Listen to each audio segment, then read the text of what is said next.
Alors dans cet exercice 13, nous allons considérer deux réactions d'une espèce B, A et d'une espèce B, toutes les deux réagissant avec OH-. Ok.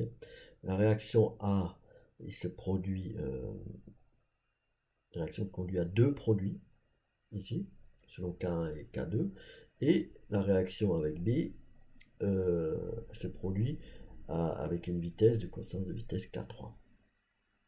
Ce qu'on vous demande dans un premier temps, c'est d'écrire l'expression dx sur dt, dy sur dt, dy sur dx, donc là on voit que finalement ce sera le rapport des deux, et enfin la relation entre x et y qui sera le résultat de l'intégrale sur dy et l'intégrale sur dx. Alors pour cela, tout d'abord, il faut définir ce que sont x et y. Alors on propose que ici on parte d'une quantité A et qui s'en a une quantité x. Ici, B, il y en a y qui réagissent. Donc là, il apparaît finalement y ici. Par contre là, le x, il en apparaît du z et du w, de sorte que x égale z plus w, de façon similaire à l'exercice précédent. Alors, l'exercice 12. Donc là, toujours dans l'exercice 12, sur ce cas-là de la transformation de A selon deux réactions simultanées, on peut écrire que V1 égale K1 A OH. Pourquoi? Parce que là, et je vous le dis, ce sont des réactions d'ordre 1. Voilà. Pareil pour V2.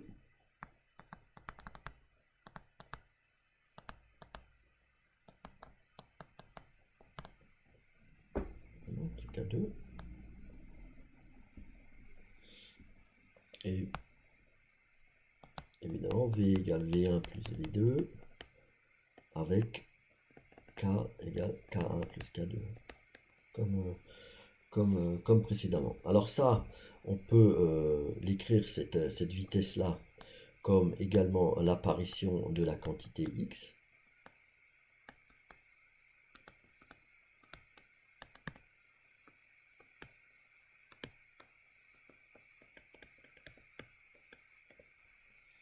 Voilà pour dx sur dt. Je vous laisse mettre en pause cette vidéo et faire la même chose pour y. Donc pour y, on a l'expression suivante, cette fois-ci K3.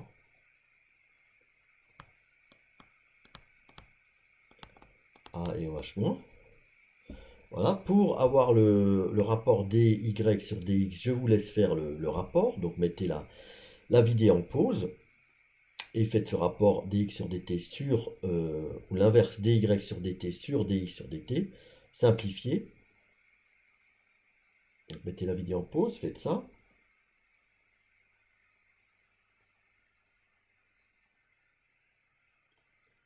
Et il vient finalement dy sur dx, K3, c'est K1, c'est K2. Et là, on exprime tout de suite la concentration à T.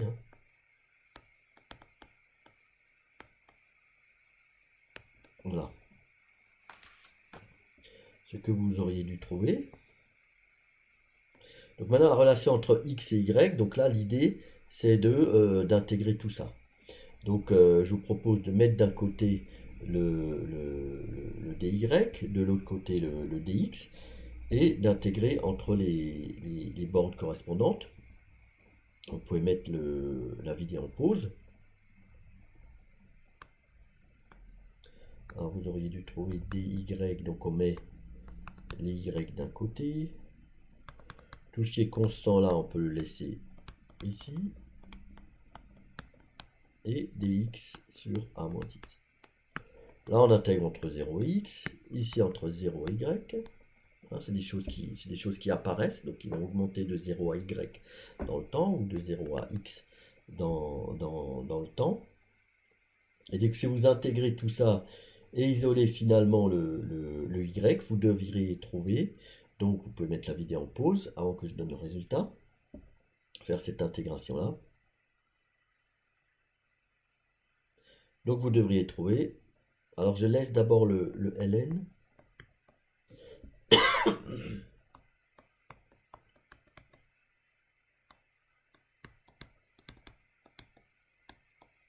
Un résultat de l'intégration. Alors l'exposant, on l'a mis à l'exposant dans la constante, on l'a mis à l'exposant dans le ln. Hein. Vous savez qu'on peut le développer pour mettre ça là devant le ln. Mais là finalement, on peut enlever le ln pour égaliser ceci et cela, de sorte que finalement, on arrive à isoler le y.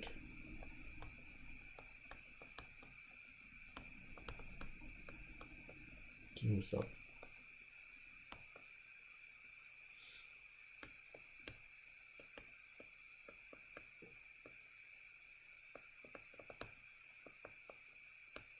Voilà, si vous voulez. Donc, ce que l'on demandait ici. La relation entre x et y. Et vous voyez que là, on fait apparaître finalement une relation entre x et y sur des réactions qui ne sont pas les mêmes. Elles sont éventuellement en concurrence par rapport à OH. Mais en tout cas, chacune définie respectivement par K1 et K2. Et ici par K3. Ça veut dire qu'entre x et y, on peut trouver une relation en fonction de ces coefficients de vitesse, ces constantes de vitesse là, K1, K2 et K3.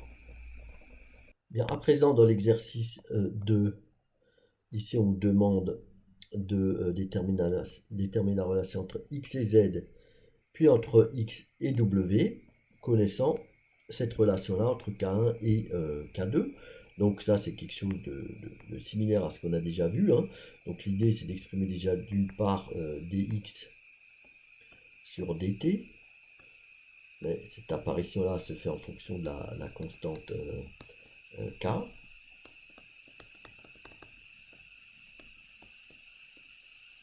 Donc là, c'est la concentration de A, hein, mais c'est A moins X.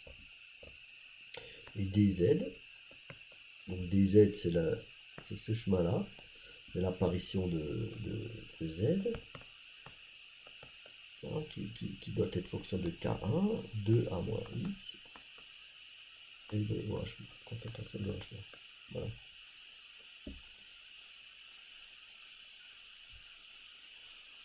Bon, dz sur dx, je vous laisse faire ce rapport-là. Je vous laisse, alors K, il faut noter que K c'est K1 plus K2, et qu'on a, d'après l'énoncé, K2 sur K1 égale 4.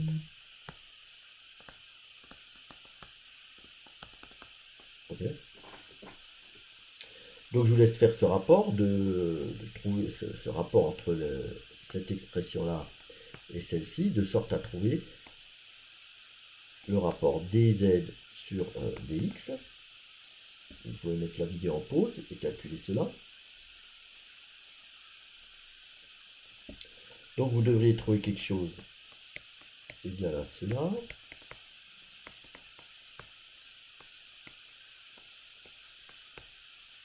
On enlève les variations infinitésimales ici.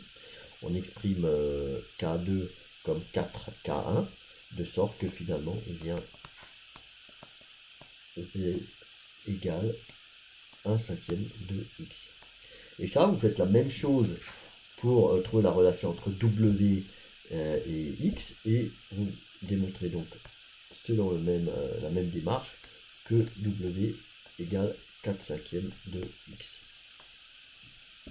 Dans l'exercice 3, on vous propose de vérifier la relation entre X et Y établie précédemment. En l'occurrence, elle est ici. Hein. Mais bon, je vais vous la redonner quand même. Donc il faut qu'on vérifie cela.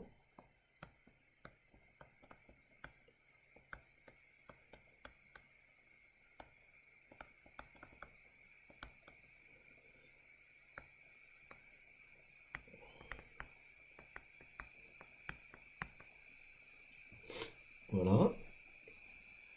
Donc pour vérifier cela, il suffit de montrer que ça, c'est constant. Ok. Mais par contre, on connaît, bon, on est d'accord qu'on connaît, B, on connaît A, mais on ne connaît pas X et Y. Ce qu'on vous donne, vous, ici, dans ce tableau-là, c'est CL-.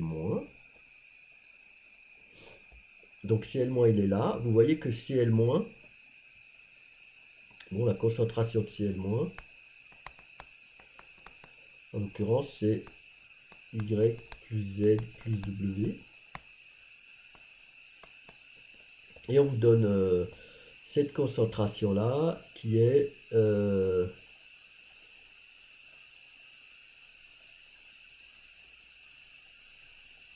celui-là, il est là.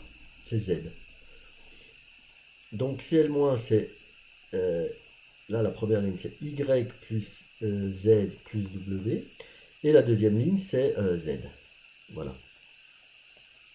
Mais bon, ça nous donne toujours pas ni, ni Y ici, ni X.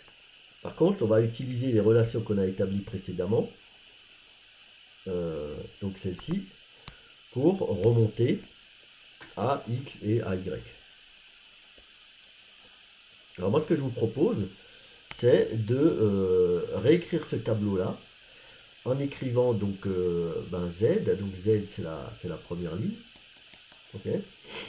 En trouvant X avec la relation qu'on a vue précédemment, puis en trouvant W, et avec la ligne Y plus Z plus W, trouver finalement Y. Voilà, donc je vous laisse calculer cela. Voilà, donc vous devriez avoir quelque chose de la sorte ici. Et à partir de là, on trouve finalement que le K3 sur K1 plus K2 égale à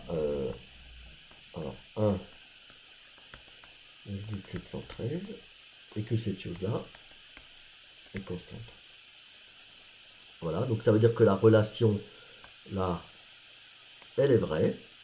Et par ailleurs, on peut trouver, alors toujours en considérant que, alors c'était quoi, que K2, une relation entre K1 et K2, ici K2 sur K1 égale 4, on peut trouver finalement, à partir de là, je vous laisse faire le détail du calcul, que K2 sur K3 égale 0,467. Et voilà pour cet exercice.